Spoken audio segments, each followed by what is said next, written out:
எடுத்துக்கோ எடுத்துக்கோ அண்ணாச்சி கடையில எடுத்துக்கோ. இந்த பாட்டு நான் பாடிட்டேன்ல, கண்டிப்பா இந்த வீடியோ முடிச்சு போகல நீங்களும் இதே பாட்டு பாடினீங்களா இல்லையா அப்படிங்கறத கமெண்ட் பண்ணிருங்க. இந்த பாட்டை கேட்ட உடனே உங்களுக்கு தெரிஞ்சிருக்கும் இன்னைக்கு வீடியோல யாரை பத்தி பார்க்க போறோம் அப்படின்னு. சரவணா ஸ்டோரோட ஹிஸ்டரி அண்ட் சக்சஸ் ஸ்டோரி தான் நம்ம இன்னைக்கு பார்க்க போறோம். சரவணா ஸ்டோர் வந்து 1970ல ஸ்டார்ட் பண்ணிருக்காங்க. அதோட ஃபவுண்டர் யாருன்னு கேட்டீங்க அப்படின்னா செல்வரத்தினம் நாடார் தான். கோ ஃபவுண்டரா யார் இருந்திருக்காங்க அப்படின்னு பாத்தீங்கன்னா அவரோட ஓன் பிரதர்ஸான ராஜரத்தினம் அண்ட் யோகரத்தினம் தான். இப்ப இருக்கிற சரவணா ஸ்டோரத்தை நம்மளோட கோ ஃபவுண்டர்ஸோட சன்ஸ் தான் வந்து சூப்பரா எடுத்து நடத்திட்டு இருக்காங்க. அதுவும் பர்டிகுலரா சொல்லணும் அப்படின்னா the legend Saravana super star Arul sir இருக்காரு இல்லைங்களா, அவங்க தான் வந்து சூப்பர் எடுத்து நடத்திட்டு இருக்காங்க. இவங்களோட சக்சஸ் ரேஷியோக்கு என்ன காரணம், இதுக்கு பின்னாடி என்ன ஒரு பெரிய கதை இருக்கு அப்படின்னு சொல்லி பாத்தீங்க அப்படின்னா இவங்களோட அந்த பிசினஸ் மாடல் பத்தி தான் பார்க்க போறோம். ஃபர்ஸ்ட் பாயிண்ட் வந்து பாத்தீங்க அப்படின்னா வேல்யூ பேஸ்டு ரீட்டைலிங் தாங்க. அதாவது எக்ஸாம்பிளுக்கு சொல்லணும் அப்படின்னா நிறைய பேர் வந்து கிளாத் மேனுஃபேக்சரிங் பண்ணுவாங்க, அவங்களே ஓனா வந்து ப்ரொடக்ஷன் பண்றாங்க இல்லைங்களா.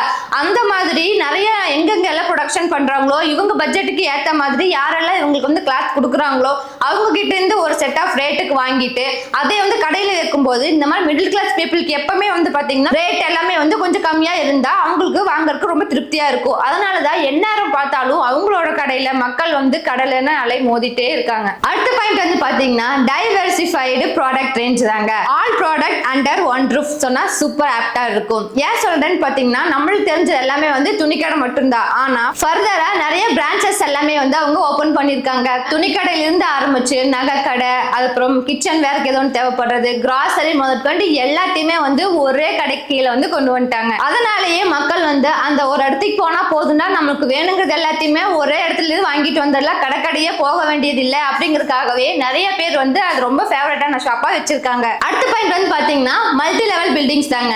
நம்மளுக்கு தெரிஞ்சு சரவணா ஸ்டோர் எல்லாமே வான்தோட அளவுக்கு ரொம்ப உயர்ந்துதான் இருக்கும். அதே மாதிரி ஃப்ளோர் பேஸும் பாத்தீங்கன்னா எக்கச்சக்கமானதா இருக்கும். சின்ன கடையெல்லாம் அவங்களுக்கு பத்தாதுங்க, ஏன்னா அவங்க மல்டி ப்ராடக்ட்ஸ் எல்லாமே வச்சுட்டு இருக்கிறதுனால மக்கள் அட்ராக்ட் பண்ற மாதிரி சூப்பரா கலரா லைட் செட்டிங்ஸ், இட வசதி, எவ்வளவு ப்ராடக்ட் கொண்டு வந்து அடைச்சு வைக்க முடியுமோ அந்த அளவுக்கு இருக்கிற மாதிரி பெருசா கட்டடங்கள் எல்லாமே கட்டி வச்சிருக்கிறது தான். அடுத்த பாயிண்ட் வந்து பாத்தீங்கன்னா கேஷ் ஃப்ளோ அண்ட் ரொட்டேஷன் தாங்க.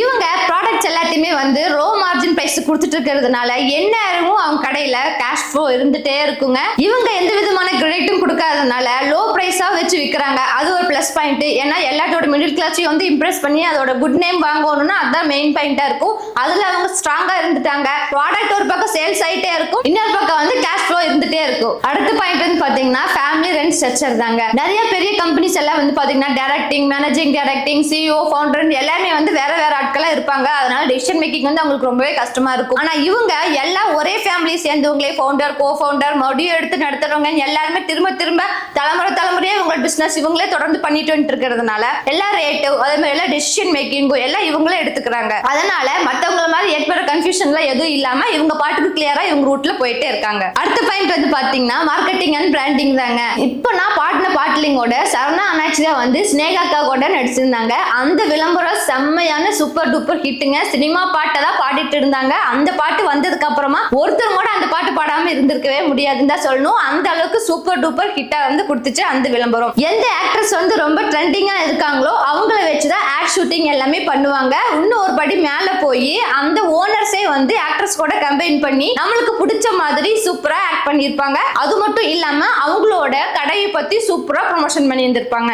சரவணா அண்ணாச்சி மட்டும் இல்லைங்க, இந்த சரவணா அருண் சார் கூட சூப்பரா நடிச்சிருந்திருப்பாரு. அடுத்தது வந்து பாத்தீங்கன்னா franchise style expansion within family. அதுதாங்க.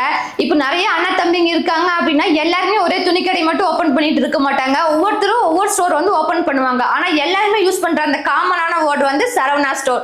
அதனாலதான் இனிமே வந்து சரவணா ஸ்டோருங்க சூப்பர் கெத்தா இருக்கு. என்னங்க நம்ம சரவணா ஸ்டோர், அண்ணாச்சி ஸ்டோர் எல்லாம் சூப்பரா கேட்டு இருந்திருப்பீங்க. இதான் உங்க பிசினஸ் ஸ்டாட்டிக்ஸா அப்படின்னு கண்டுபிடிச்சிருப்பீங்க.